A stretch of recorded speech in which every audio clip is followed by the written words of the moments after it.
पर अब कुछ बात कर लेते हैं। आपको बताएं कि कोरोना से मुतासिर दुनिया के सामने नया बहरान सर उठाने लगा है। कोरोना बायोमेडी वेस्ट को तल्फ करने का दुनिया के लिए अब ये एक बड़ा चैलेंज बन चुका है। माहौलियाती आलूदगी के हवाले से दुनिया को नए मसाइल का अब सामना करना पड़ रहा है। अस्पताल, पार्क्स, घर और दीगर जगह कोरोना वेस्ट से भर चुकी हैं। आलमी जरीदे दी इकोनॉमिस्ट की तहकीक ने नया पिंडोरा बॉक्स खोल दिया है और इसी अहम मौजू पर गुफ्तगू करने के लिए हमारे साथ मौजूद हैं मोहम्मद मौज़म खान, जो कि टेक्निकल एडवाइज़र हैं WWF पाकिस्तान के।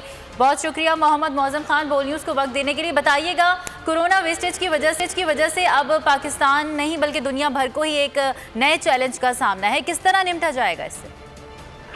बेसिकली लोगों ने इस चीज़ को रियलाइज़ नहीं किया था कि ये कोरोना के मर्ज के साथ पोल्यूशन का ये इतना बड़ा एक इशू बन जाएगा, क्योंकि आपको पता होगा इससे पहले भी मास्क लोग इस्तेमाल करते थे, लेकिन ये मास्क ऑपरेशन में इस्तेमाल होता था और इसको डिस्पोज किया जाता था जो मेडिकल वेस्ट के तौर पर। इसे हाईली ख़तरनाक गिना जाता था और या तो इंसिनरेट किया जाता था या इसको प्रॉपरली डिस्पोज किया जाता था। लेकिन जब इसका इतना इस्तेमाल बढ़ गया, आपको शायद पता हो कि इस वक्त दुनिया में तकरीबन यानी 129 अरब ग्लव्स जो हैं वो पूरे ये फेस मास्क यूज हो रहे हैं।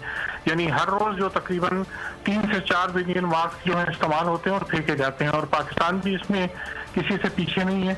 अब लोगों का अक्सर ये ख्याल होता है कि ये मास्क कपड़े के बने हुए हैं या उस मटेरियल के बने हुए हैं जिसमें टिश्यू पेपर है। ऐसा नहीं है, ये प्लास्टिक बने हुए हैं। ये प्लास्टिक है, पॉलीप्रोपिलीन का बना हुआ है और इसका डिस्पोजल बहुत खतरनाक है, क्योंकि ये समुद्र में या किसी भी माहौल में जाने के बाद इतनी आसानी से माहौल का हिस्सा नहीं बनता। ये उसी प्रोसेस से गुजरता है जो कि कोई भी प्लास्टिक करता है। ये है कि अगर एक प्लास्टिक का एक मास्क एक दिन में 173 जो है वो अपनी माइक्रोफाइबर रिलीज करता है। पाकिस्तान में साहिल पर आपको पता ही है कि इतनी पोल्यूशन ऑलरेडी थी कि जिस शहर के अंदर तकरीबन कोई 13,000 मेट्रिक टन जो फुजला दिन के अंदर, उसमें से तकरीबन सिर्फ 5,000 टन माहौल का हिस्सा बन गया। तो जो एक हमारी एक स्टडी थी वो शो करती थी कि क्लिफ्टन जैसी जगह पर उसके साहिल पर रेत के अंदर तकरीबन 300 पीसेस माइक्रो प्लास्टिक के हैं। और अगर ये आपके जो मास्क हैं अगर इसी तरह तकरीबन जैसे 173,000 पीसेस पर एवरी डे शामिल कर रहा हो एक मास्क, तो आप सोचिए कि तादाद कितनी बढ़ सकती है। और ये अल्टीमेटली ना सिर्फ मैरीन एनिमल्स को अफेक्ट करती है, मैरीन एनिमल्स के अंदर एक्यूमुलेशन होता है, बल्कि जब हम इसे खा रहे होते हैं इन मछलियों को, इन डिसीज जो ये हमारे जिस्म का हिस्सा बन सकती हैं और ये इंतहाई नुकसानदेह हो सकती हैं, क्योंकि प्लास्टिक को खाना किसी भी फॉर्म में डिजायरेबल नहीं होता।